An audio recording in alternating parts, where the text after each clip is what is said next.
Hello friends, welcome back to রূপান্তর। আজকে আলোক চ্যাপ্টারের থার্ড পার্ট নিয়ে আলোচনা করব। এই লেকচারে গোলীয় দর্পণের বক্রতা ব্যাসার্ধ এবং ফোকাস দৈর্ঘ্যের মধ্যে কি সম্পর্ক সেটা নির্ণয় করব। তার আগেও বেশ কিছু টপিক আমরা কভার করব।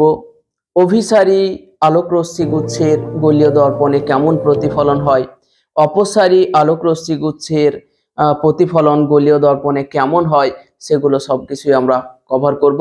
তো সব মিলিয়ে এই লেকচারটা মাধ্যমিকের জন্য খুবই গুরুত্বপূর্ণ।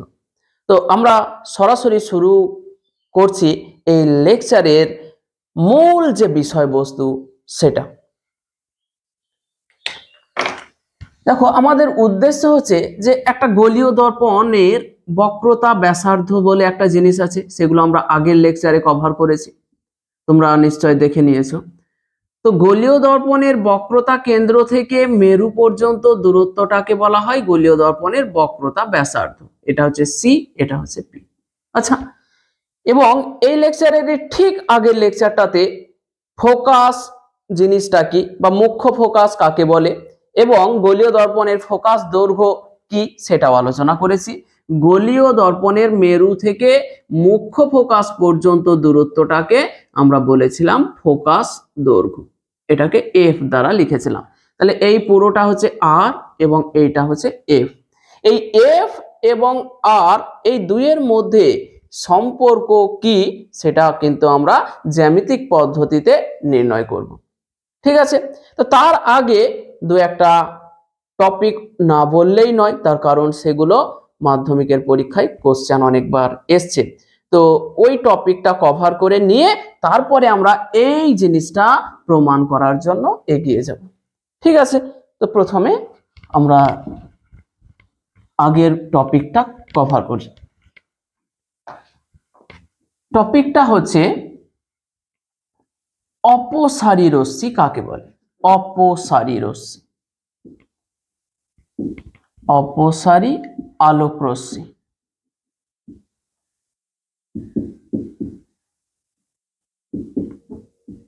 অপসারী আলোক রশ্মি কি, এই যে যদি আমি ছবিতে দেখাই, ধরো এটা হচ্ছে একটা বিন্দু বস্তু। এটা কি? এটা হলো একটা বিন্দু বস্তু। এই বিন্দু বস্তু থেকে যদি দুটি আলোক রশ্মি এইরকম ভাবে যায়, এইভাবে যায়, তাহলে দেখো তো আলোক রশ্মি দুটির কি হচ্ছে, আলোক রশ্মি দুটি পরস্পর থেকে দূরে সরে যাচ্ছে, দূরে সরে যাচ্ছে। এই ধরনের আলোক রশ্মিকে বলা হয় অপসারী আলোক রশ্মি। বোঝা গেল? তাহলে আমরা কি বলবো, দুটি আলোক রশ্মি যদি পরস্পর থেকে দূরে সরে যায় তাহলে সেই আলোক রশ্মিগুলোকে বলা হয় অপসারী আলোক রশ্মি। অপসারী, দূরে সরে যাচ্ছে, দূরে সরে যাচ্ছে। ঠিক আছে, তাহলে দুটি আলোক রশ্মি পরস্পর থেকে দূরে সরে গেলে তাদেরকে অপসারী আলোক রশ্মি বলে। অপসারী আলোক রশ্মি বলে। এই হলো অপসারী আলোক রশ্মি। তাহলে আমরা এখানে যদি একটা নাম দিই, ধরো এ বিন্দু থেকে আলোক রশ্মি দুটো উৎপন্ন হলো, একটা এ বি আলোক রশ্মি, একটা হলো এসি আলোক রশ্মি। তাহলে আমরা বলতে পারবো যে প্রদত্ত চিত্রে এ বি এবং এসি হলো অপসারী আলোক রশ্মি। অপসারী আলোক রশ্মি। ওকে, এই গেল অপসারী আলোক রশ্মি। এটা আমাদের যে টপিকটা, মূল টপিক, সেটা হচ্ছে যে উত্তল দর্পণে যদি অপসারী আলোক রশ্মি এসে পড়ে তাহলে প্রতিফলনের পর কেমন হবে। ঠিক আছে, তাহলে আমরা হেডিং করব উত্তল দর্পণে অপসারী আলোক রশ্মি গুচ্ছের প্রতিফলন। তোমরা নোট করতে থাকো।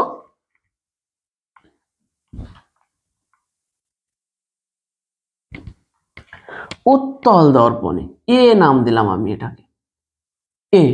উত্তল দর্পণে উত্তল দর্পণে অপসারী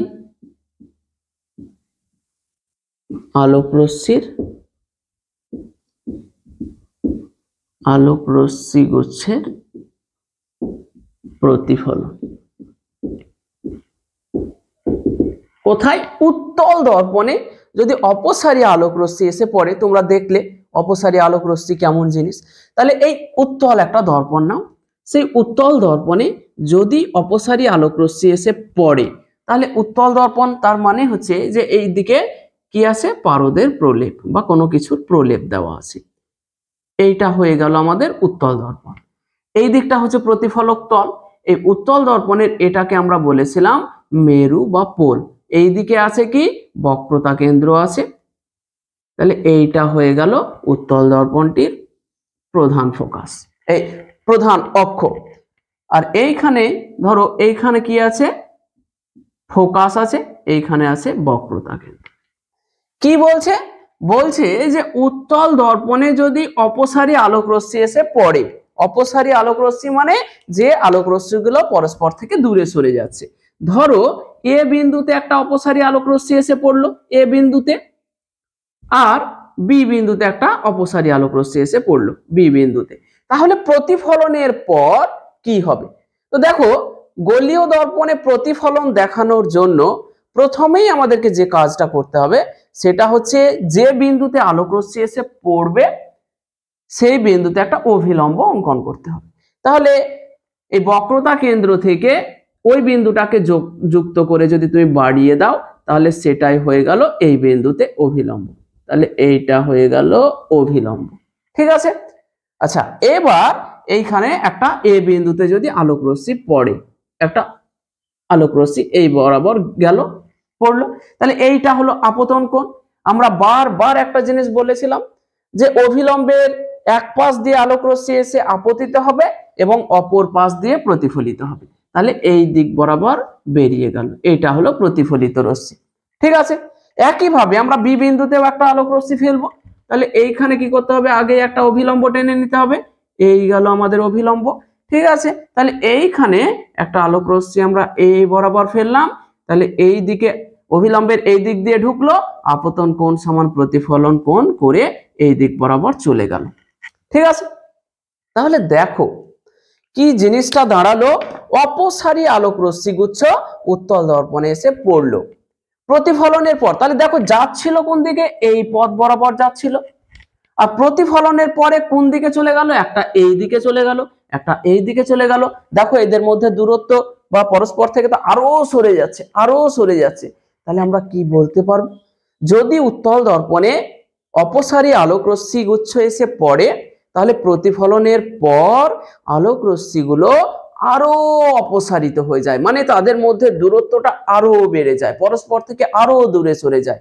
বোঝা গেল? তাহলে উত্তল দর্পণে অপসারী আলোক রশ্মিগুচ্ছ আপতিত হলে উত্তল দর্পণ দ্বারা প্রতিফলনের পর আরো অপসারী রশ্মিগুচ্ছে পরিণত হয়।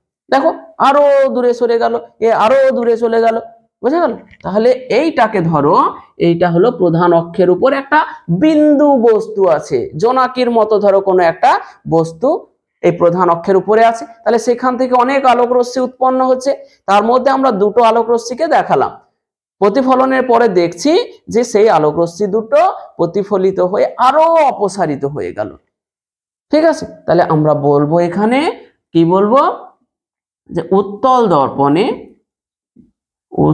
দর্পণে অপসারী আলোক রশ্মি গুচ্ছ, অপসারী আলোক রশ্মি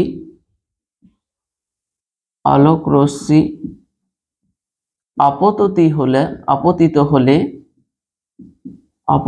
হলে উত্তল দর্পণ দ্বারা প্রতিফলনের পর, উত্তল দর্পণ দ্বারা প্রতিফলনের পর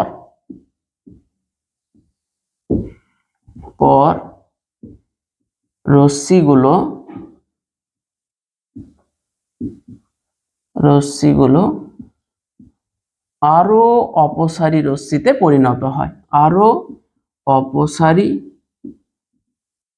রশ্মিতে রশ্মিতে পরিণত হয়। বোঝা গেল? তাহলে দেখো আমরা অপসারী রশ্মি কি সেটা জেনে নিয়েছি। উত্তল দর্পণে যদি অপসারী আলোক রশ্মি এসে পড়ে তাহলে কি হয় সেটাও জেনে নিলাম। উত্তল দর্পণে যদি অপসারী আলোক রশ্মি এসে আপতিত হয় তাহলে প্রতিফলনের পর ওই রশ্মিগুলো আরো অপসারী রশ্মিতে পরিণত হবে। এই হলো কথা, মুছে দিলাম। এটা কিন্তু মাধ্যমিকে পড়ে যে একটা উত্তল দর্পণে অপসারী আলোক রশ্মির প্রতিফলন দেখাও, তাহলে এইভাবে দেখিয়ে দেবে। দেখো ও বি হলো এই বি বিন্দুতে আপতিত রশ্মি, এইখানে একটা নাম দিয়ে দাও, তাহলে এইখানে দাও ডি, এইখানে দাও ই, বাস হয়ে গেল। এটা হলো তাহলে আলোক রশ্মির প্রতিফলনের চিত্র, রশ্মি চিত্র বলা হয় এটাকে, এটাকে বলে রশ্মি চিত্র, রশ্মি চিত্র। আর এইটুকুই মূল কথা কমেন্ট করলাম কি যে উত্তল দর্পণে অপসারী আলোক রশ্মি আপতিত হলে উত্তল দর্পণ দ্বারা প্রতিফলনের পর রশ্মিগুলো আরো অপসারী রশ্মিতে পরিণত হয়, আরো দূরে সরে যায়। মুছে দিলাম। এবার এটাকে করো বি। বি উত্তল দর্পণে অপসারী আলোক রশ্মি গুচ্ছের প্রতিফলন হয়ে গেল। এবার করো অবতল দর্পণে। অবতল দর্পণে যদি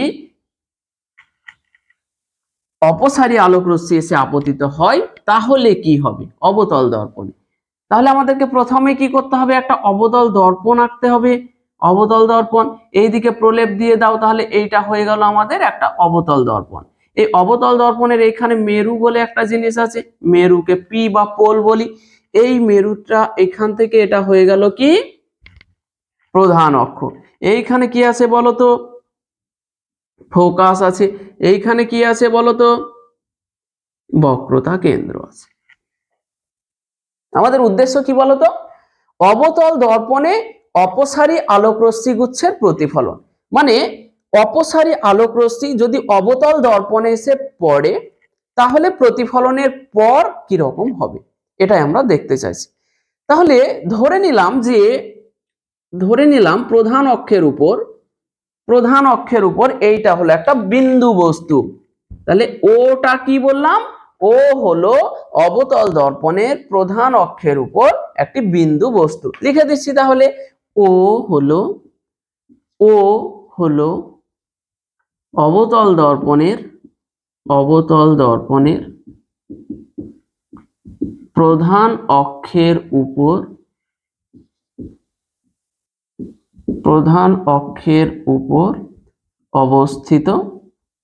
অবস্থিত একটি বিন্দু বস্তু। বোঝা গেল কি বললাম, ও হলো অবতল দর্পণের প্রধান অক্ষের উপর অবস্থিত একটি বিন্দু বস্তু। বোঝা গেল? তাহলে এখন কি করতে চাইছি বলতো, এই ও বিন্দু বস্তু থেকে দুটো আলোক রশ্মি নেব। এই দুটো আলোক রশ্মি কেমন আলোক রশ্মি, অপসারী আলোক রশ্মি। এই অপসারী আলোক রশ্মি দুটো অবতল দর্পণে গিয়ে পড়বে, তারপর কিভাবে প্রতিফলিত হবে আমরা সেটাই কিন্তু দেখতে চাইছি। তাহলে দেখো আমরা এ বিন্দুতে ধরো একটা আলোক রশ্মি ফেলবো, এ বিন্দুতে এইখানে, আর বি বিন্দুতে এইখানে আমি একটা আলোক রশ্মি ফেলবো। তাহলে যে বিন্দুতে আলোক রশ্মি ফেলবো সেই বিন্দুতে প্রথমেই কি করতে হবে, আমাদের একটা অভিলম্ব অঙ্কন করতে হবে। অভিলম্ব কিভাবে অঙ্কন করতে হয়, ওই বিন্দুটাকে মানে যে বিন্দুতে তুমি আলোক রশ্মি ফেলতে চাইছো সেই বিন্দুটাকে বক্রতা কেন্দ্রের সঙ্গে যদি যুক্ত করে দেওয়া হয় তাহলে ওটাই হয়ে গেল ওই বিন্দুতে অভিলম্ব। ঠিক আছে, তাহলে এই বি বিন্দুতে একটা অভিলম্ব এঁকে দিলাম, ডট ডট ডট ডট করে এটা বোঝাচ্ছি যে অভিলম্ব। এখন কি করব, ও বিন্দু বস্তু থেকে এ বিন্দুতে একটা আলোক রশ্মি ফেলবো, এ বিন্দুতে একটা আলোক রশ্মি এইভাবে গিয়ে পড়লো। ঠিক আছে, তাহলে দেখো অভিলম্বের এই পাশ দিয়ে ঢুকলো, তাহলে কোন পাশ দিয়ে আসবে, এই পাশ দিয়ে প্রতিফলিত হবে, এই পাশ দিয়ে প্রতিফলিত হবে। বোঝা গেল? আবার এইখান থেকে এই বিন্দুতে একটা আলোক রশ্মি ফেলবো, তাহলে দেখো এই বরাবর আমি একটা আলোক রশ্মি নিলাম, বি বিন্দুতে গিয়ে পড়লো। এটা অভিলম্বের এই পাশ দিয়ে ঢুকেছে, মানে আপতন কোণ সমান প্রতিফলন কোণ করে এই দিক বরাবর প্রতিফলিত হবে। তাহলে কি হচ্ছে দেখো তো, কি হচ্ছে দেখো তো, হচ্ছে রশ্মি দুটো দেখো অপসারী রশ্মি ছিল, মানে পরস্পর থেকে দূরে সরে যাচ্ছিল। দর্পণ দ্বারা প্রতিফলনের পর দেখো রশ্মি দুটো কি হয়ে গেল, পরস্পর সরে চলে আসলো, কাছে সরে চলে আসলো, একটা বিন্দুতে কি করলো, রশ্মি দুটো মিলিত হয়ে গেল। মিলিত মানে এইভাবে প্রতিফলিত হয়ে এই দিক বরাবর চলে গেল, চলে গেল না? তাহলে অবতল দর্পণ দ্বারা প্রতিফলনের পর, অবতল দর্পণ দ্বারা প্রতিফলনের পর রশ্মি দুটো অভিসারী রশ্মিতে পরিণত হলো। তাহলে আমাদেরকে জানতে হবে অভিসারী রশ্মি কি। যদি দুটি রশ্মি পরস্পরের কাছে সরে আসে, কাছে সরে আসে, তাহলে সেই রশ্মিগুলোকে বলা হয় অভিসারী রশ্মি। এইখানে দেখো এই যে এ, এখানে আমি নাম দিলাম একটা আই, আই আই নাম দিলাম, বিন্দুতে মিলিত হলো। তাহলে এ আই এবং বি আই এরা কি অভিসারী রশ্মি। তাহলে আমরা বলতে পারি যে কোনো অবতল দর্পণে যদি অপসারী আলোক রশ্মি এসে আপতিত হয়, তাহলে অবতল দর্পণ দ্বারা প্রতিফলনের পর অপসারী আলোক রশ্মি গুচ্ছ বা অপসারী আলোক রশ্মিগুলো দর্পণ দ্বারা প্রতিফলনের পর অভিসারী রশ্মিগুচ্ছে পরিণত হয়, অভিসারী রশ্মিতে পরিণত হয়। বোঝা গেল? তাহলে আমরা এখানে লিখব যে ও বিন্দু বস্তু থেকে, ও বিন্দু বস্তু থেকে দুটি আলোক রশ্মি, দুটি অপসারী আলোক রশ্মি, দুটি অপসারী আলোক রশ্মি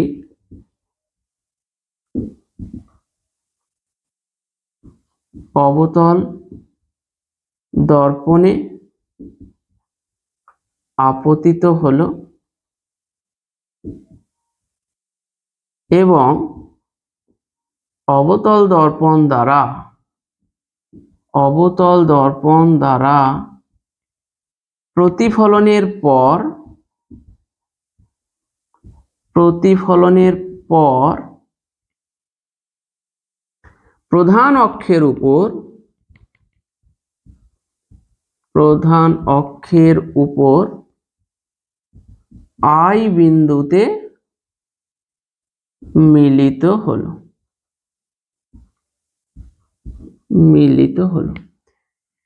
ওকে, তাহলে আমরা বলতে পারি যে অবতল দর্পণে অপসারী আলোক রশ্মি আপতিত হলে দর্পণ দ্বারা প্রতিফলনের পর রশ্মিগুলো অভিসারী রশ্মিতে পরিণত হয়। তাহলে মন্তব্য বলে লিখবো আমরা কি, মন্তব্য, কমেন্ট। কি করছি, যে অবতল দর্পণে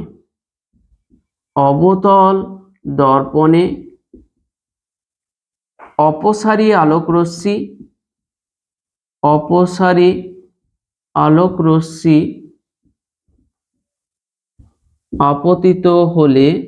আপতিত হলে দর্পণ দ্বারা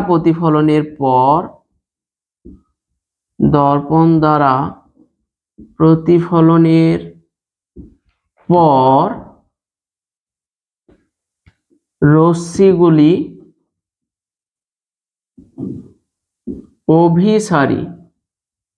অভিসারী রশ্মিতে পরিণত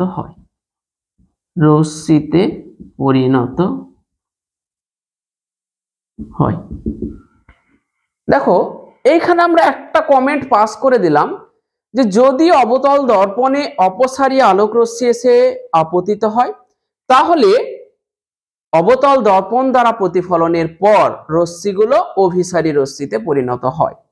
এটা কিন্তু সর্বদাই সত্যি নয়, এটা সর্বদাই সত্যি নয়, এর তিনটে কেস আছে। এই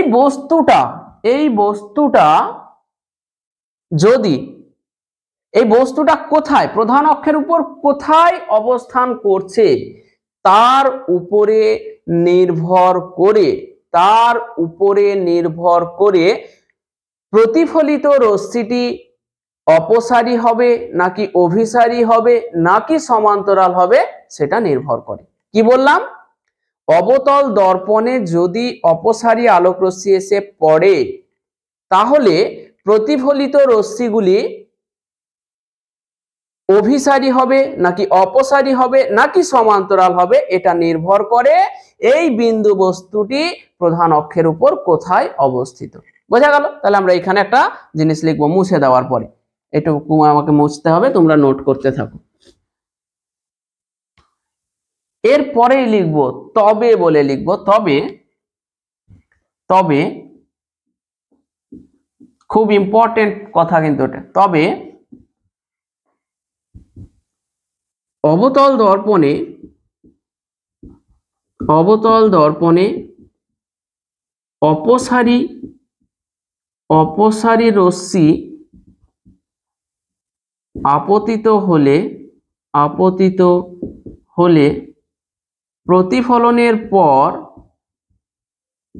প্রতিফলনের পর সেগুলি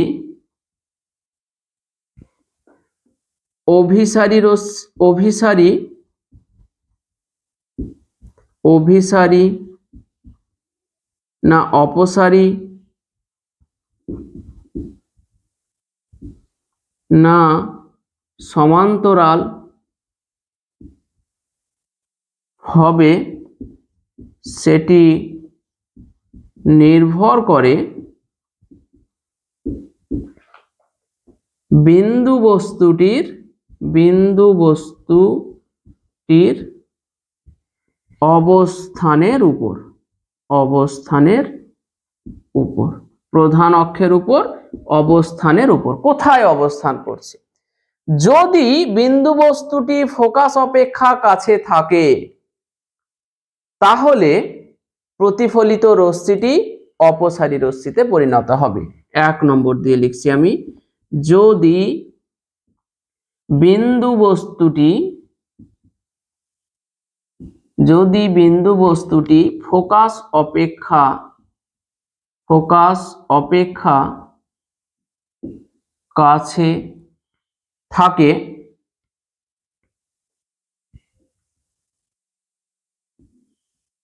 তাহলে প্রতিফলিত রশ্মি আরো অপসারী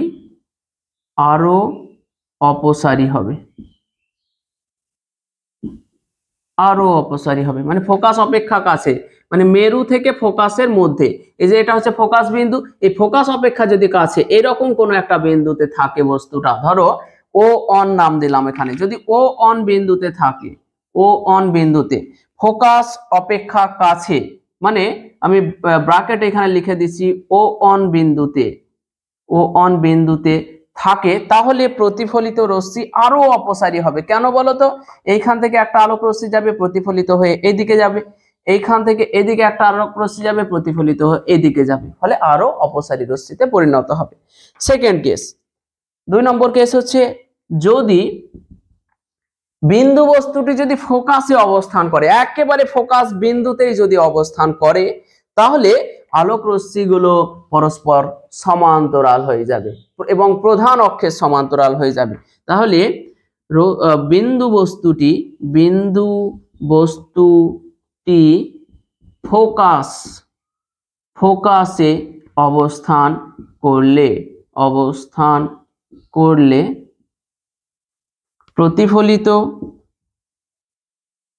প্রতিফলিত রশ্মিগুলি সমান্তরাল হবে, মানে একটা যাবে এই বরাবর, একটা যাবে এই বরাবর, পরস্পর সমান্তরাল হয়ে যাবে।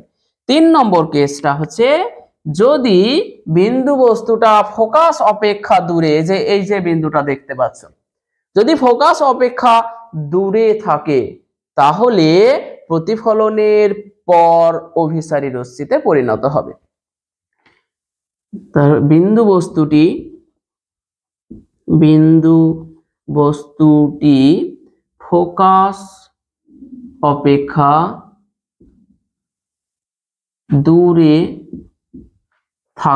দূরে অবস্থান করলে প্রতিফলিত রশ্মিগুলি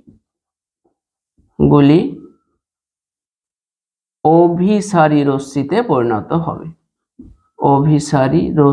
অভিসারী রশ্মিতে পরিণত হবে।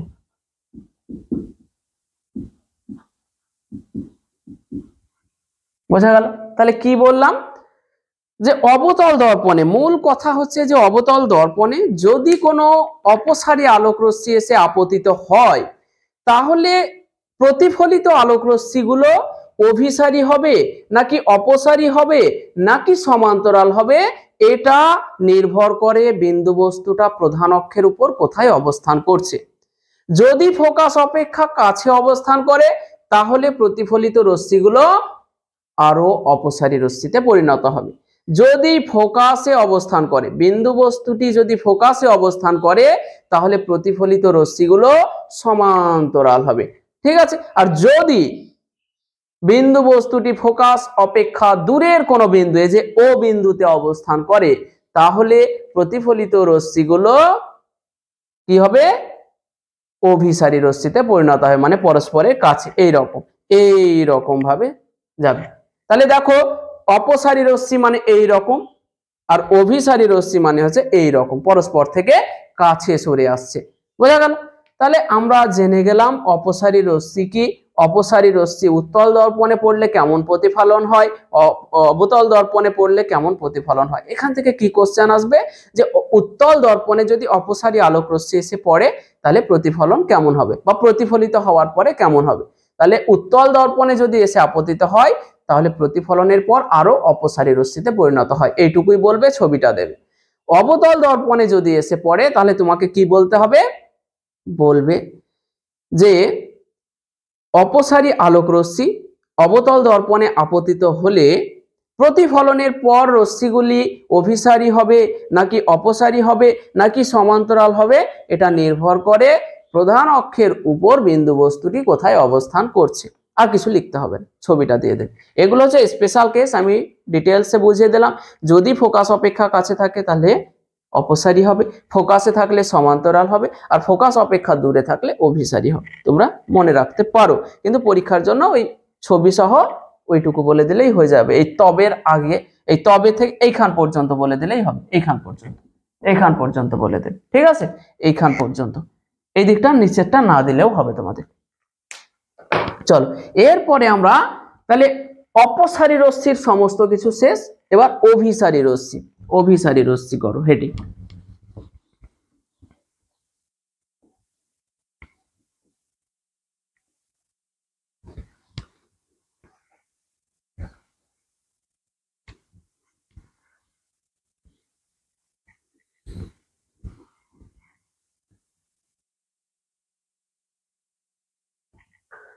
অভিসারী রশ্মি,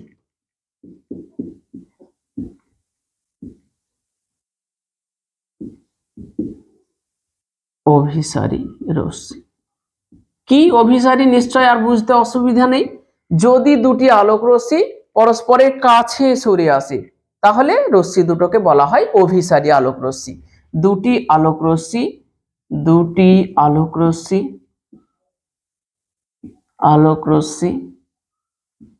পরস্পরের কাছে সরে আসলে তাদের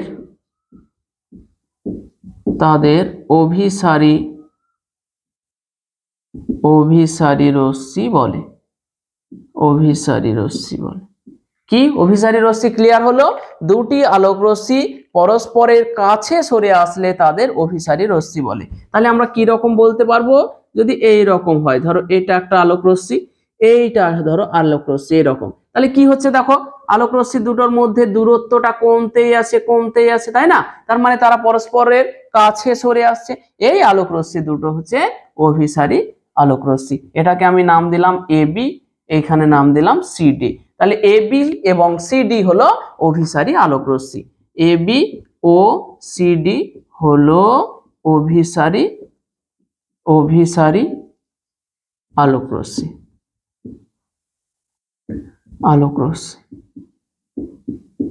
ঠিক আছে? এবার আমরা যেটা করব সেটা হচ্ছে যে অভিসারী আলোক রশ্মির প্রতিফলন দেখাবো। কোথায়? উত্তল দর্পণে দেখাবো, অবতল দর্পণে দেখাবো। তাহলে হেডিং করো অবতল দর্পণে অভিসারী আলোক রশ্মির প্রতিফলন। অবতল দর্পণে, আমি মুছে দিলাম।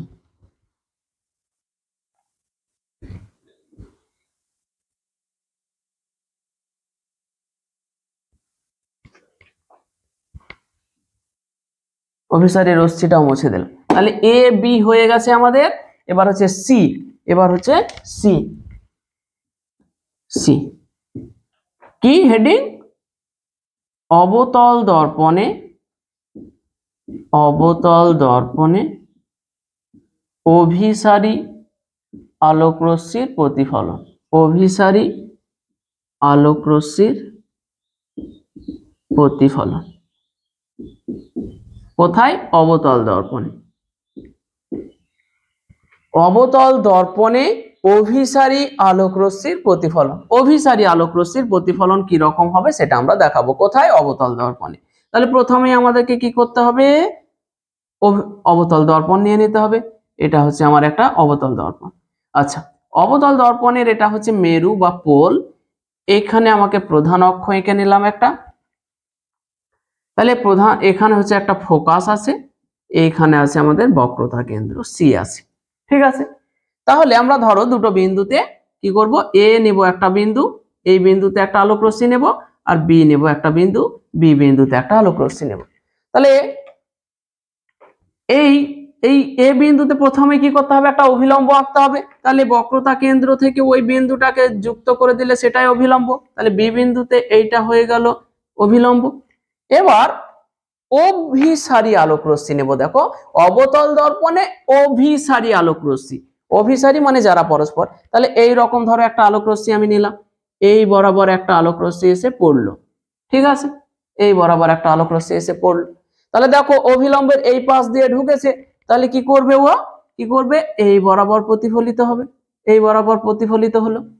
হলো? আচ্ছা, তাহলে এইখানে আমি একটা রশ্মি নিলাম, অভিসারী আলোক রশ্মি, এই বরাবর এসে ধরো আপতিত হলো, এই বরাবর গেল, আপতিত হলো। প্রতিফলনের পর দেখো অভিলম্বের এই পাশ দিয়ে ঢুকেছে, তাহলে প্রতিফলিত হবে অভিলম্বের ওই পাশ দিয়ে, তাহলে এই বরাবর গেল। তাহলে কি দেখতে পাচ্ছ বলো তো? কি দেখতে পাচ্ছ? অভিসারী রশ্মি মানে তারা পরস্পরের কাছে সরে আসছিল, প্রতিফলনের পর দেখো তারা আরো কাছাকাছি সরে চলে আসলো এবং একটা বিন্দুতে এসে মিলিত হলো। এই বিন্দুটাকে আমি নাম দিয়ে দিলাম ধরো আই বিন্দু, ইমেজ, ইমেজ, তাই আই বিন্দু। তাহলে আমরা কি দেখতে পাচ্ছি?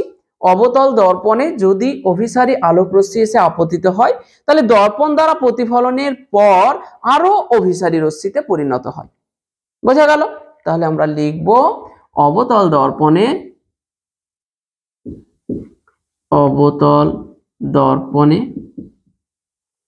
অভিসারী আলোক রশ্মি, অভিসারী আলোক রশ্মি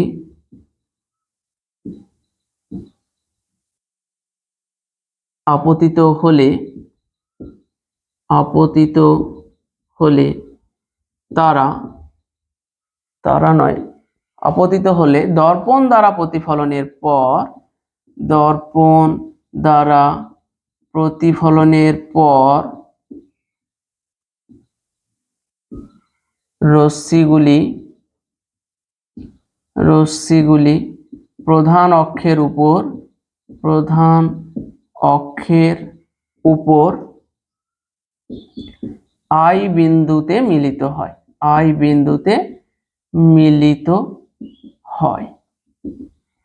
অর্থাৎ তাহলে মন্তব্য আমরা কি বলবো? মন্তব্য করে দাও একটা খুব ইম্পর্টেন্ট মন্তব্য, যে অবতল দর্পণে যদি অভিসারী আলোক রশ্মি আপতিত হয়, তাহলে দর্পণ দ্বারা প্রতিফলনের পর রশ্মিগুলো আরো অভিসারী রশ্মিতে পরিণত হয়, আরো অভিসারী হয়ে যায়।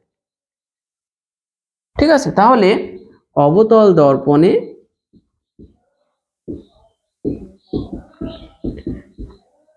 অভিসারী, অভিসারী আলোক রশ্মি আপতিত হলে, আপতিত হলে দর্পণ দ্বারা প্রতিফলনের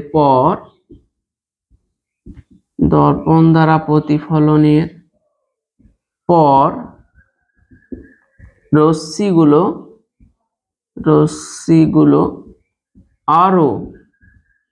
আরো অভিসারী রশ্মিতে পরিণত হয়। আরো অভিসারী রশ্মিতে পরিণত হয়। তাহলে এখান থেকে যদি কোশ্চেন পড়ে যে অবতল দর্পণে অভিসারী আলোক রশ্মির প্রতিফলন দেখাও, তাহলে এই ছবিটা দেবে আর বলবে যে অবতল দর্পণে অভিসারী আলোক রশ্মি আপতিত হলে দর্পণ দ্বারা প্রতিফলনের পর রশ্মিগুলি প্রধান অক্ষের উপর আই বিন্দুতে মিলিত হয়। বাস ওইটুকু বলে দিলেই হবে।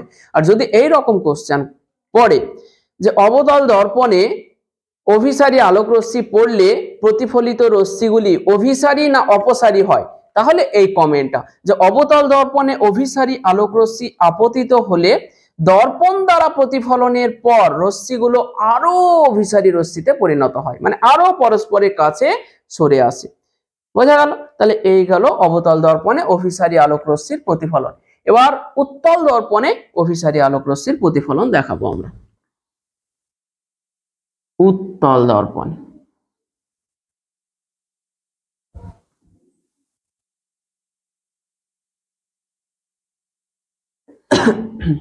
উত্তল এই অবতলটাকে, তাহলে এটা সি থেকে এবার ডি হয়ে গেল।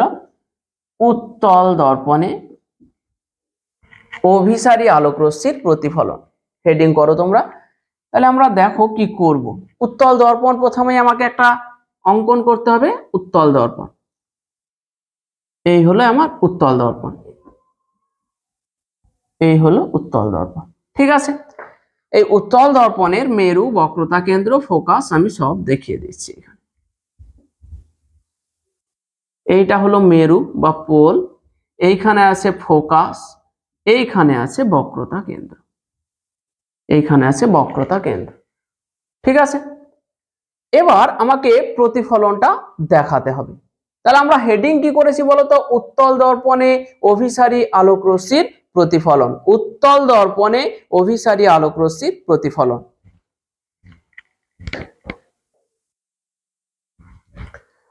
তাহলে দেখো এইখানে আমি ছবিটা মোটামুটি এঁকে রেডি করে নিয়েছি।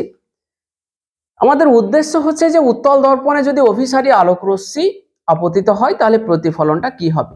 তো তার আগে আমি যে কথাটা বলবো যে উত্তল দর্পণে যদি অভিসারী আলোক রশ্মি এসে পড়ে তাহলে রশ্মিগুলো অভিসারী রশ্মিতে পরিণত হবে নাকি অপসারী রশ্মিতে পরিণত হবে, এটা নির্ভর করে উত্তল দর্পণটি না থাকলে অভিসারী রশ্মিগুলো কোথায় মিলিত হতো। দেখো আমি এখানে নিয়েছি দুটো আলোক রশ্মি, অভিসারী আলোক রশ্মি। এইখান থেকে আমি বলতে পারো যে এক্স, এটা হচ্ছে ওয়াই, এক্স এ একটা রশ্মি এবং ওয়াই বি এটা হচ্ছে আর একটা আলোক রশ্মি। দেখো দর্পণটা যদি না থাকতো তাহলে এই আলোক রশ্মি দুটো ও বিন্দুতে মিলিত হতো। ও বিন্দুটা কোথায় আছে? ফোকাস অপেক্ষা কাছে আছে। তো উত্তল দর্পণটির অনুপস্থিতিতে অভিসারী আলোক রশ্মিগুলো যদি ফোকাস অপেক্ষা কাছে কোনো বিন্দুতে মিলিত হতো তাহলে আলোক রশ্মিগুলো প্রতিফলনের পর প্রধান অক্ষের উপর কোনো একটা বিন্দুতে মিলিত হবে। তাহলে দেখো প্রধান অক্ষের উপর আই বিন্দুতে মিলিত হয়েছে। তাহলে শর্ত কি হলো যে দর্পণটির অনুপস্থিতিতে, মানে দর্পণটা যদি না থাকতো, ধরো এই দর্পণটা আমি তুলে ফেলে দিলাম, তাহলে আলোক রশ্মি দুটো কোথায় মিলিত হতো? যদি ফোকাস অপেক্ষা কাছের কোনো বিন্দুতে মিলিত হতো, তা হতো, দেখো বলছি দর্পণটি না থাকলে, আছে তো, যদি না থাকতো তাহলে আলোক রশ্মি দুটো বা আলোক রশ্মিগুলো যদি ফোকাস অপেক্ষা কাছের কোনো বিন্দুতে মিলিত হতো তাহলে ওই আলোক রশ্মিগুলো দর্পণ দ্বারা, মানে উত্তল দর্পণ দ্বারা প্রতিফলনের পর প্রধান অক্ষের উপর আই বিন্দুতে মিলিত হবে। এটাই হচ্ছে আমাদের এই বিষয়বস্তু। কি লিখেছি? একটি উত্তল দর্পণে যদি অভিসারী আলোক রশ্মি এমন ভাবে আপতিত হয় যে দর্পণটি না থাকলে রশ্মিগুলো ফোকাস অপেক্ষা কাছে ও বিন্দুতে মিলিত হতো। দেখো ও বিন্দুতে মিলিত হতো যদি দর্পণটা না থাকতো। বলছি যদি এরকম হয় তাহলে উত্তল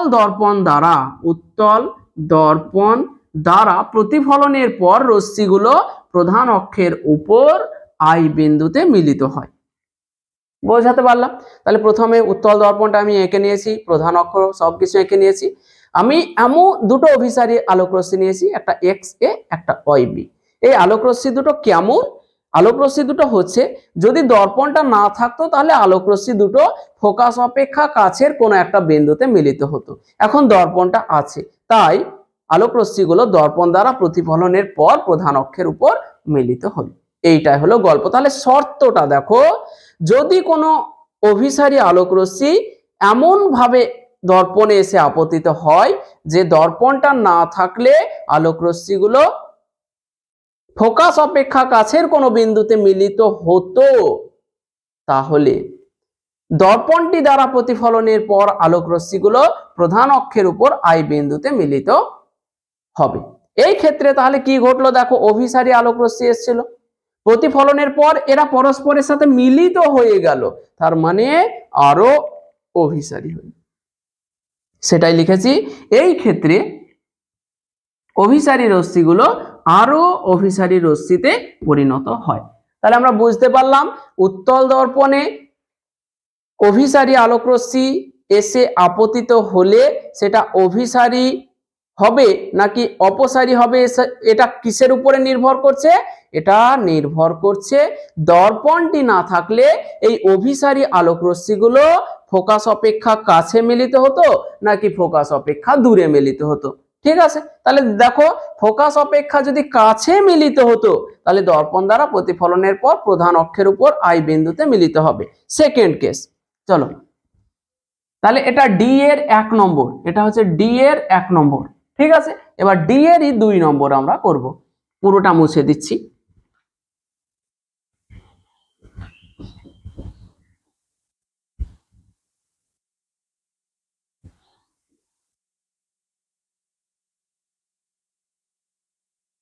এবার কেসটা কি, যে উত্তল দর্পণে অভিসারী আলোক রশ্মি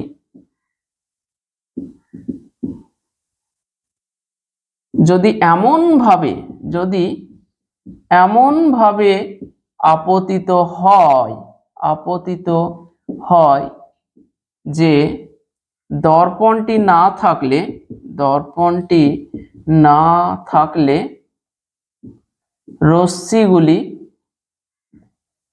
রশ্মিগুলো ফোকাস অপেক্ষা দূরে কোনো বিন্দুতে মিলিত হতো। এইটা হচ্ছে আমাদের কেস। কি কেস নিয়েছি? উত্তল দর্পণে অভিসারী আলোক রশ্মি যদি এমন ভাবে আপতিত হয় যে দর্পণটি না থাকলে রশ্মিগুলো ফোকাস অপেক্ষা দূরের কোনো বিন্দুতে মিলিত হতো। তাহলে আমি ছবিটা যদি আঁকি, দেখো একটা উত্তল দর্পণ আমি প্রথমে নিয়ে নিলাম, এখানে এই হলো উত্তল দর্পণ। এই উত্তল দর্পণে আমি আলোক রশ্মি, তাহলে প্রধান অক্ষটাকে এঁকে নিলাম, প্রধান অক্ষ, এইখানে আছে মেরু, এইখানে আছে ফোকাস, এইখানে আছে বক্রতা কেন্দ্র সি। ঠিক আছে, এবার কি করছি, আমি দুটো আলোক রশ্মি অভিসারী আলোক রশ্মি নিচ্ছি। কেমন অভিসারী? যে তারা দর্পণটি না থাকলে, দেখো দর্পণটা আছে, দর্পণটা না থাকলে আলোক, তাহলে আগে কি করব, আমরা অভিলম্বটাকে এঁকে নেব, অভিলম্ব এঁকে নিলাম, এখানে অভিলম্ব এঁকে নিলাম, এই হলো অভিলম্ব। এখন আমি রশ্মিগুলো দেখো কিভাবে নিয়েছি, অভিসারী রশ্মিগুলোকে এমন ভাবে নিয়েছি যে দর্পণটা না থাকলে রশ্মিগুলো কি হতো, রশ্মিগুলো ফোকাস অপেক্ষা দূরের কোনো বিন্দুতে মিলিত হতো। এই রকম ভাবে আলোক রশ্মিগুলো এসে পড়লো। তাহলে দেখো যদি এই দর্পণটা না থাকতো, যদি না থাকতো তাহলে আলোক রশ্মিগুলো কোথায় মিলিত হতো? এই যে এই dot dot dot dot dot dot এই বিন্দুটাতে মিলিত হতো। ধরো এই বিন্দুটার নাম দিলাম ও, এই বিন্দুতে মিলিত হতো। এখন তো দর্পণ আছে, মানে ওই পথেও যেতে পারবে না, কি হবে, প্রতিফলিত হয়। তাহলে দেখো অভিলম্বের এই পাশ দিয়ে ঢুকেছে, মানে বেরিয়ে আসবে কোন দিক দিয়ে? অভিলম্বের এই পাশ দিয়ে বেরিয়ে আসবে, অভিলম্বের এই পাশ দিয়ে এ বেরিয়ে আসবে। আর এ ঢুকেছে অভিলম্বের এই পাশ দিয়ে, তাহলে এ কোন দিক দিয়ে বেরিয়ে আসবে? অভিলম্বের এই পাশ দিয়ে বেরিয়ে আসবে। তাহলে দেখো এই রশ্মিগুলো সামনের দিকে তো মিলিত হচ্ছে না। যদি তুমি খেয়াল করো তাহলে কি দেখতে পাবে? মনে হবে যে এই রশ্মিগুলো প্রধান অক্ষের উপর আই বিন্দু থেকে আসছে বলে মনে হবে। কি বললাম? প্রধান অক্ষের উপর আই বিন্দু থেকে আসছে বলে, তার কারণ এরা মিলিত হবে না, এইদিকে কি হয়ে গেছে? অপসারী রশ্মিতে পরিণত হয়েছে। তার মানে হচ্ছে যে প্রধান অক্ষের উপর আই বিন্দু। তাহলে আমরা লিখেছি উত্তল দর্পণে অভিসারী আলোক রশ্মি যদি এমন ভাবে আপতিত হয় যে দর্পণটি না থাকলে রশ্মিগুলো ফোকাস অপেক্ষা দূরের কোনো বিন্দুতে মিলিত হতো, তাহলে উত্তল দর্পণ দ্বারা প্রতিফলনের পর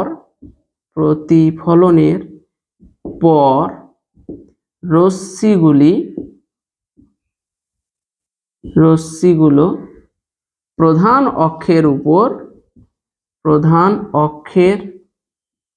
উপর আই বিন্দু থেকে অপসৃত হচ্ছে বলে মনে হয়। তাহলে কি এইখানে তাহলে দেখো অভিসারী রশ্মিগুলো অপসারী রশ্মিতে পরিণত হয়। তাহলে এই ক্ষেত্রে অভিসারী রশ্মিগুলো অপসারী রশ্মিতে পরিণত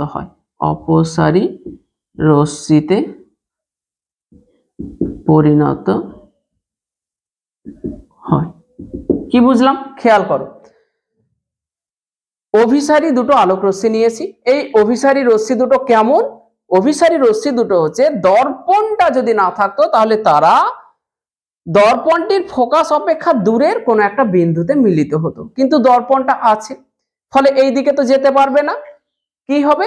তাহলে দর্পণ দ্বারা প্রতিফলনের পর প্রধান অক্ষের উপরে যে আই বিন্দুটা দেখছো, এই বিন্দুটা থেকে অপসৃত হচ্ছে বলে মনে হবে।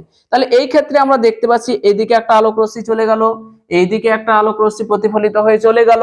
তার মানে এই আলোক রশ্মি দুটো দেখো পরস্পর থেকে দূরে সরে যাচ্ছে।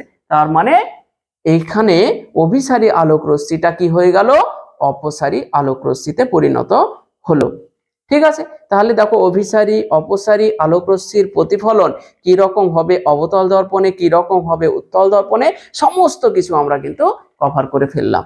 এবার যে টপিকটা আমি প্রথমেই বলেছি যে সেটা করব, সেটা হচ্ছে গোলীয় দর্পণের ফোকাস দৈর্ঘ্য এবং বক্রতা ব্যাসার্ধের মধ্যে সম্পর্কটা আমরা প্রতিষ্ঠা করব। তো আমি পজ করে ছবিটা এঁকে নিচ্ছি।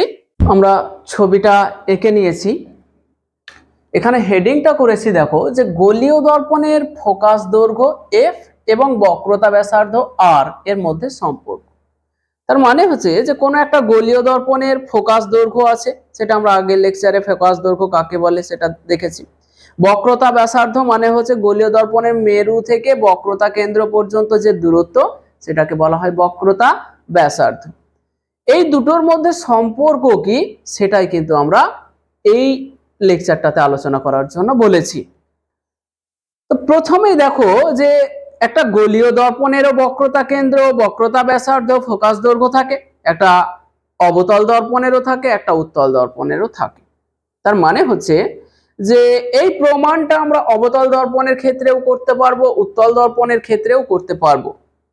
তো আমরা এই প্রমাণটা অবতল দর্পণের ক্ষেত্রে r=2f এর প্রমাণ করব। দেখো গোলীয় দর্পণে ফোকাস দৈর্ঘ্য বক্রতা ব্যাসার্ধ এর মধ্যে যে সম্পর্ক, সেই কোশ্চেনটাকে এইভাবেও দেয় যে গোলীয় দর্পণের ক্ষেত্রে প্রমাণ করো যে r=2f, যেখানে r হচ্ছে গোলীয় দর্পণের বক্রতা ব্যাসার্ধ এবং f হচ্ছে গোলীয় দর্পণটার ফোকাস দৈর্ঘ্য।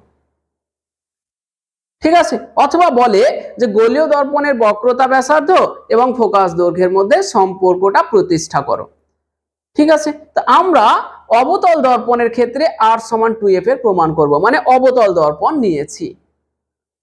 তো অবতল দর্পণের এই পি থেকে এফ পর্যন্ত এই দূরত্বটা হচ্ছে ফোকাস, মানে গোলীয় দর্পণের মেরু থেকে মুখ্য ফোকাস পর্যন্ত যে দূরত্ব সেটাকে বলা হয় ফোকাস দৈর্ঘ্য, আর মেরু থেকে বক্রতা কেন্দ্র পর্যন্ত যে দূরত্ব সেটাকে বলা হয় বক্রতা ব্যাসার্ধ। এই দুটোর মধ্যে আমরা সম্পর্ক নির্ণয় করব। তাহলে এখানে M1 PM2 এই যে দর্পণটা দেখছো সেটা হলো একটা অবতল দর্পণ। তাহলে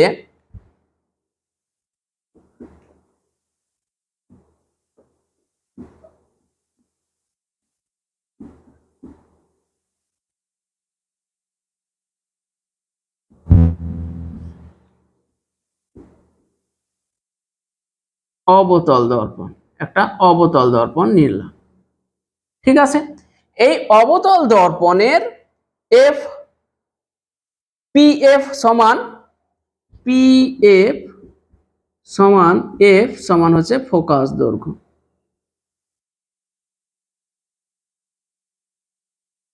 এবং পিসি সমান হলো আর সমান হলো বক্রতা ব্যাসার্ধ, বক্রতা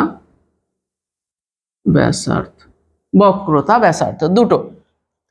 এখন আমরা মনে করছি যে এখানে মনে করে লেখার দরকার নেই, মনে করি এ বি, দেখো কোনো একটা গোলীয় দর্পণের যদি প্রধান অক্ষের সমান্তরাল ভাবে কোনো আলোক রশ্মি এসে পড়ে, তাহলে সেই আলোক রশ্মিটা প্রতিফলিত হয়ে যাওয়ার সময় প্রধান অক্ষের উপর যে বিন্দুটাতে মিলিত হয় সেই বিন্দুটাকে বলা হয় অবতল দর্পণের মুখ্য ফোকাস। এখানে এ বি হলো এই যে গোলীয় দর্পণটা মানে অবতল দর্পণটা, তার প্রধান অক্ষের সমান্তরাল একটা আলোক রশ্মি। তাহলে মনে করি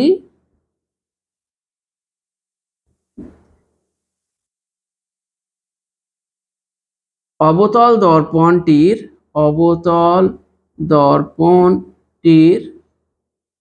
প্রধান অক্ষের সমান্তরাল একটি আলোক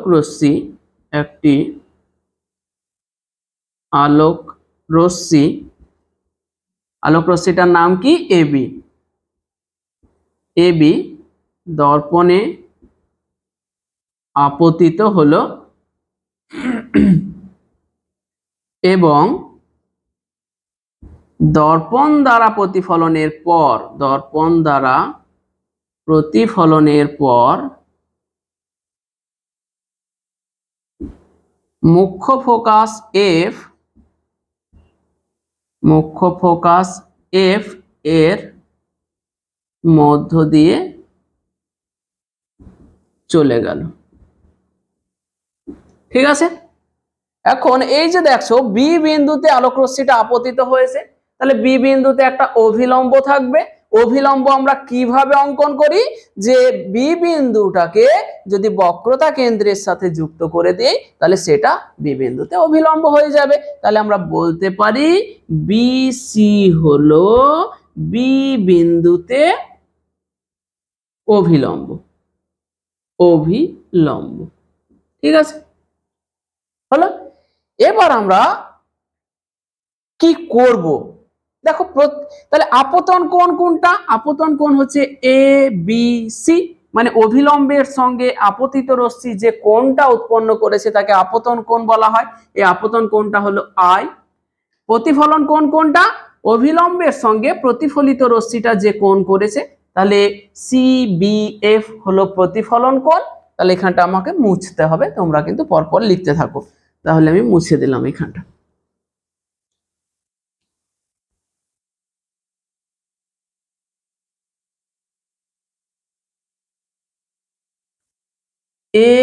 কোণ এ বি সি সমান আই সমান হলো আপতন কোণ হলো। আবার কোণ দেখো কোণ বিসি, কোণ সিবিএফ, কোণ এই কোণটা সিবিএফ, তাহলে কোণ সিবিএফ সমান হচ্ছে আর সমান হচ্ছে প্রতিফলন কোণ, ঠিক আছে। এখন প্রতিফলনের সূত্র অনুসারে প্রতিফলনের সূত্রানুসারে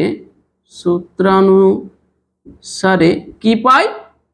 আই সমান হচ্ছে আর। প্রতিফলনের সূত্র অনুসারে আপতন কোণ সমান প্রতিফলন কোণ হয়। তাহলে আমরা কি লিখতে পারবো? কোণ এ বি সি, কারণ দেখো আই মানে হচ্ছে কোণ এ বি সি, সমান হচ্ছে আর মানে হচ্ছে কোণ সি বি এফ, কোণ হচ্ছে সি বি এফ। ঠিক আছে, এইটাকে আমরা 1 নম্বর নাম দিয়ে রাখলাম। ঠিক আছে, আবার দেখো এই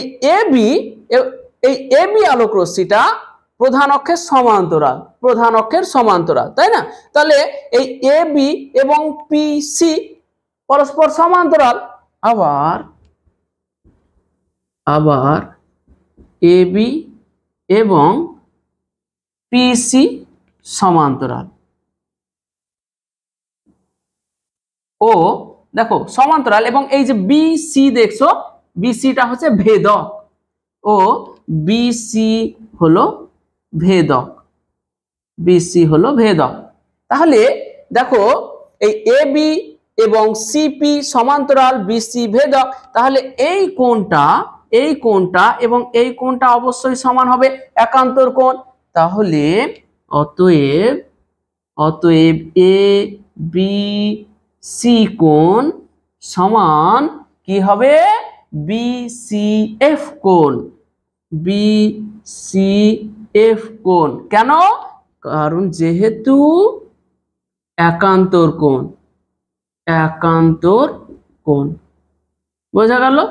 একান্তর কোণ, ক্লিয়ার? তাহলে এইটাকে তোমরা 2 নম্বর নাম দাও। তাহলে 1 আর 2 থেকে খেয়াল করো যে বাম দিকে এর আর এর একই আছে, তাহলে ডান দিক সমান হবে। তাহলে 1 ও 2 নম্বর সমীকরণ থেকে পাই কি পাচ্ছি? দেখো পাচ্ছি কোণ সিবিএফ সমান কোণ বিসিএফ, এই পেলাম। এইটা খুব ইম্পর্টেন্ট। দেখো কি পেলাম বলো তো? কোণ সিবিএফ মানে সিবিএফ এবং কোণ বিসিএফ মানে বিসিএফ, এই কোণটা আর এই কোণটা সমান হয়ে গেল। তাহলে আমরা কি বলতে পারছি? যে ত্রিভুজ সিবিএফ এর সি কোণ এবং বি কোণটা হচ্ছে সমান।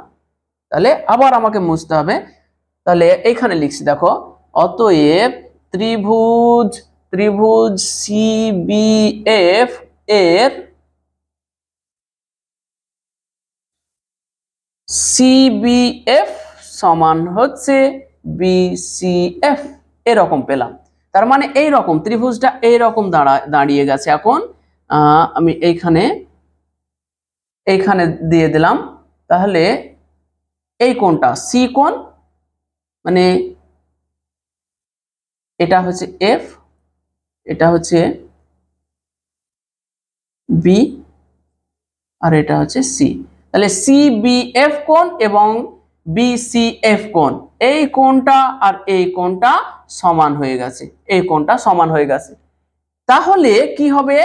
যদি কোনো ত্রিভুজের এই দুটো কোণ সমান হয়, তাহলে তার এই বাহুটা এবং এই বাহুটা অবশ্যই সমান হবে। তাহলে আমরা লিখতে পারি অতএব ত্রিভুজ সিবিএফ হলো একটি সমদ্বিবাহু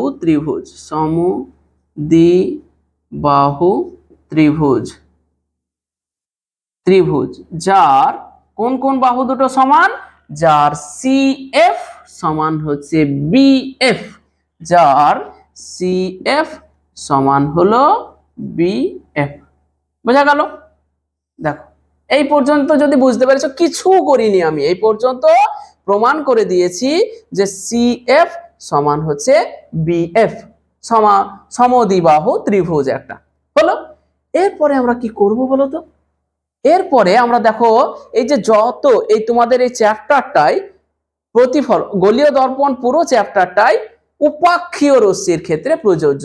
তার মানে হচ্ছে এই যে এ বি রশ্মিটা দেখছো সেটা হচ্ছে একটা উপাক্ষীয় রশ্মি, এবং প্রথম লেকচারে উপাক্ষীয় রশ্মি কি সেটা আমরা আলোচনা করেছিলাম। যে রশ্মিগুলো গোলীয় দর্পণের মেরুর খুব কাছাকাছি আপতিত হয় তাদেরকে বলা হয় উপাক্ষীয় রশ্মি। তাহলে যে রশ্মিগুলো এই মেরুর খুব কাছাকাছি এই সব বিন্দুতে আপতিত হয় তাদেরকে উপাক্ষীয় রশ্মি বলা হয়। এবার এই যে এবি রশ্মিটা সেটা একটা উপাক্ষীয় রশ্মি। তাহলে কাকা এত দূরে কেন? দূরে কারণ হচ্ছে আমি ছবিটা পরিষ্কারভাবে বোঝানোর জন্য দূরে দেখিয়েছি। ভাবতে পারো এটা জুম করে দিয়েছি, এইখানে ছিল বিন্দুটা, এটাকে আমি টেনে রবারের মতো দূরে করিয়েছি যাতে ছবিটা বোঝা যায়। বোঝা গেল? তাহলে আমরা লিখবো যেহেতু এ বি হলো একটা উপাক্ষীয় রশ্মি, তাই এই বি বিন্দুটা পি বিন্দুর খুব কাছাকাছি দিয়ে অবস্থিত, তাই না? উপাক্ষীয় রশ্মি মানে বি বিন্দুটা পি বিন্দুর খুব কাছাকাছি অবস্থিত, তাহলে ওটাই লিখবো যেহেতু এ বি হলো একটি উপাক্ষীয় রশ্মি, উপাক্ষীয় রশ্মি, তাই তাই বি বিন্দুটি পি বিন্দুর খুব কাছাকাছি অবস্থিত, তাই বি বিন্দুটি পি বিন্দুর খুব কাছাকাছি অবস্থিত, খুব কাছাকাছি অবস্থিত। বোঝা গেল? যেহেতু এ বি হচ্ছে উপাক্ষীয় রশ্মি, তাই এই বি বিন্দুটা পি বিন্দুর খুব কাছাকাছি অবস্থিত। তাহলে আমরা কি লিখতে পারবো? দেখো এই বি বিন্দুটা যদি পি বিন্দুর খুব কাছাকাছি হয় তাহলে পিএফ সমান আমরা বিএফ লিখতে পারবো, পারবো না? দেখো এই যে জিনিসটা দেখছো, এই জিনিসটা যদি এই রকম হয়ে যায়, এই রকম হয়ে যায়, তাহলে এই যে বিএফটা এরকম হয়ে গেল, কার সাথে সমান হয়ে গেল? এই পিএফ এর সঙ্গে সমান হয়ে যাবে, তাহলে অবস্থিত। তাই BF near equals to PF, BF near equals to PF, বা PF near equals to BF লিখতে পারি। PF near equals to BF. এইটাকে তোমরা 3 নম্বর নাম দিয়ে রাখো এইটাকে, আর এইটাকে নাম দাও 4 নম্বর, 4 নম্বর নাম দাও। ঠিক আছে? তাহলে দেখো 3 আর 4 নম্বরের ডান দিকটা সমান, তাহলে বাম দিকও সমান হবে। তাহলে 3 ও 4 নম্বর সমীকরণ থেকে পাই কি পাচ্ছি? এই যে সিএফ সমান পিএফ, পিএফ সমান হলো সিএফ, পিএফ সমান হলো সিএফ, পিএফ সমান সিএফ। তার মানে এটা দাঁড়ালো পিএফ সমান সিএফ। বাহ, পিএফ সমান সিএফ, এইটা কিন্তু কাজে লাগাবো এক্ষুনি। পিএফ সমান সিএফ। এবার আমি এইখানটাতে একটু মুছবো, দিয়েই প্রমাণ করে দেবো, আর একটা লাইন লাগবে।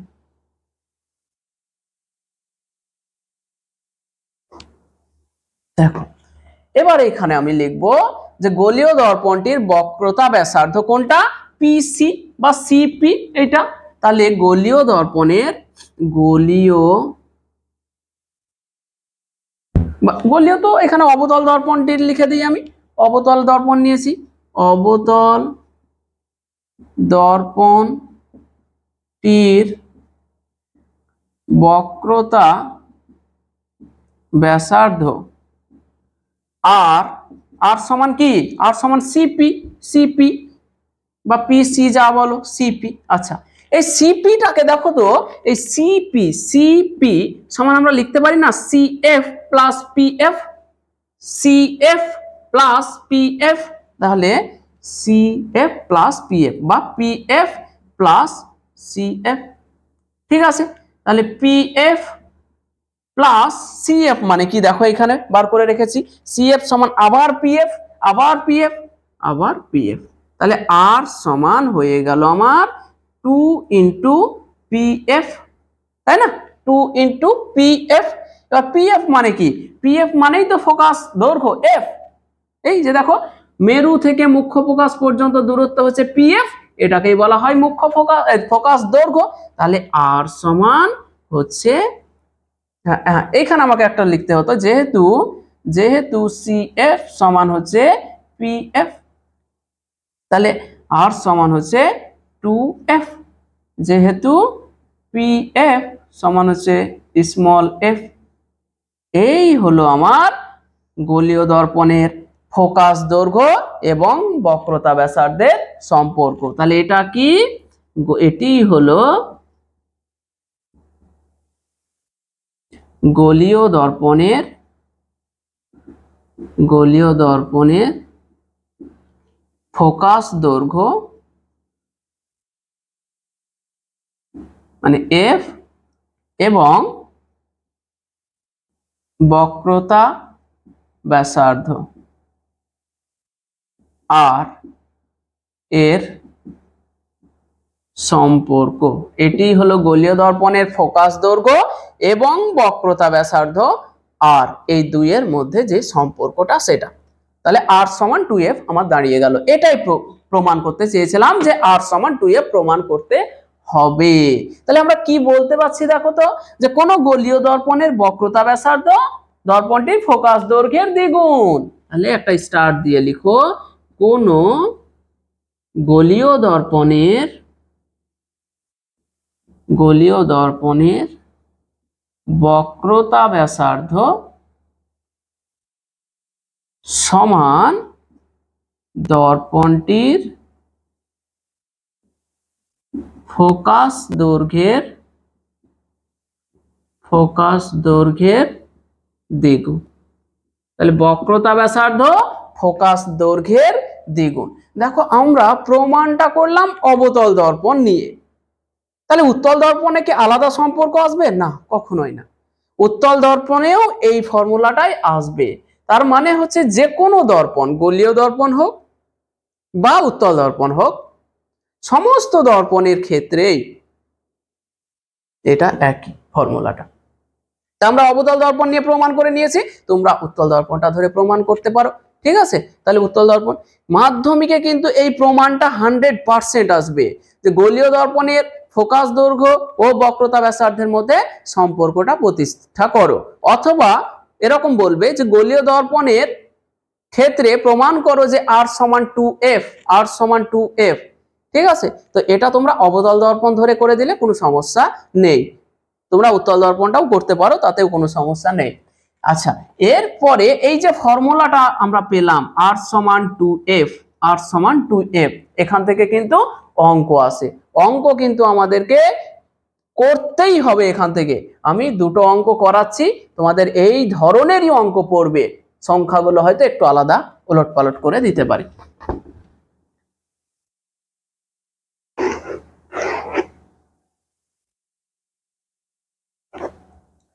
দেখো কোশ্চেন নম্বর আমি 1 Q1 বলে লিখলাম। 1 নম্বর কোশ্চেন, একটি গোলীয় দর্পণের ফোকাস দৈর্ঘ্য 10 সেন্টিমিটার হলে দর্পণটির বক্রতা ব্যাসার্ধ কত হবে? বক্রতা ব্যাসার্ধ কত হবে? একটি গোলীয় দর্পণের ফোকাস দৈর্ঘ্য 10 সেন্টিমিটার হলে দর্পণটির বক্রতা ব্যাসার্ধ কত হবে? আমরা কি জানি কাকা? আমরা জানি আর সমান হয় 2f। দেওয়া আছে, দেখো দেওয়া আছে f দর্পণটির ফোকাস দৈর্ঘ্য f সমান 10 সেন্টিমিটার, অতএব r সমান 2f, r সমান 2 × 10 সেন্টিমিটার, তাহলে r সমান 20 সেন্টিমিটার। 20 সেন্টিমিটার। তাহলে দর্পণটির বক্রতা ব্যাসার্ধ কত? অতএব দর্পণটির বক্রতা ব্যাসার্ধ হলো r সমান 20 সেন্টিমিটার। অ্যান্সার। এইভাবে তোমাদেরকে করতে হবে। এমসিকিউ পড়তে পারে, আবার 1 নম্বরের শর্ট কোশ্চেনও পড়তে পারে, কিন্তু করতেই হবে এবং পরীক্ষাতে পড়বেই। আরেকটা প্রশ্ন দেখো, মুছে দিলাম আমি।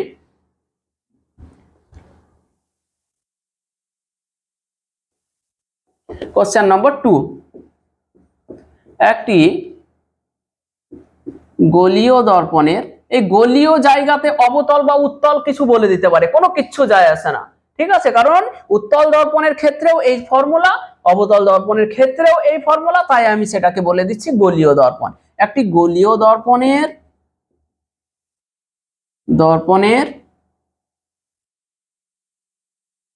বক্রতা ব্যাসার্ধ হলো 50 সেন্টিমিটার, ঠিক আছে। দর্পণটির ফোকাস দৈর্ঘ্য নির্ণয় করো। দর্পণটির ফোকাস দৈর্ঘ্য নির্ণয় করো, ঠিক আছে। তাহলে আমরা জানি কি জানি, তোমরা কি জানো লিখে নাও, r সমান 2f, তোমরা জানো এটা r সমান 2f।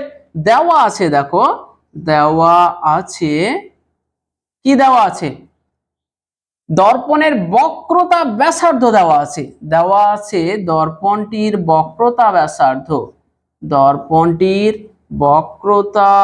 ব্যাসার্ধ r সমান 50 সেন্টিমিটার, ঠিক আছে। তাহলে আমরা জানি r সমান 2f, আমাকে f বার করতে হবে, f টা কত সেটা বার করতে হবে, তাই না। তাহলে f সমান হচ্ছে r/2, তাহলে f সমান কত হবে, r মানে 50 সেন্টিমিটার, 50 সেন্টিমিটার বাই 2 সমান হচ্ছে 25 সেন্টিমিটার। তাহলে গোলীয় দর্পণটির ফোকাস দৈর্ঘ্য কত, 25 সেন্টিমিটার।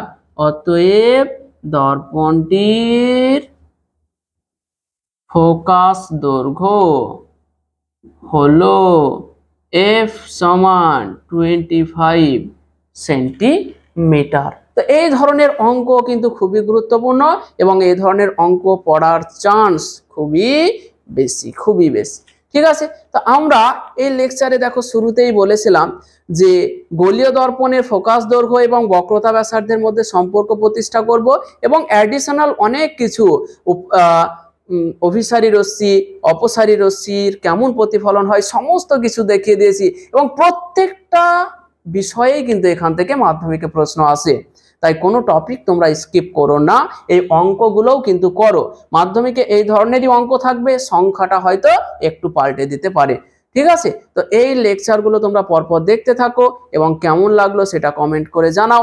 যদি ভালো লাগে তাহলে বন্ধুদের মধ্যে শেয়ার করে দাও, এইটুকু সাপোর্ট তোমাদের কাছ থেকে আশা করছি।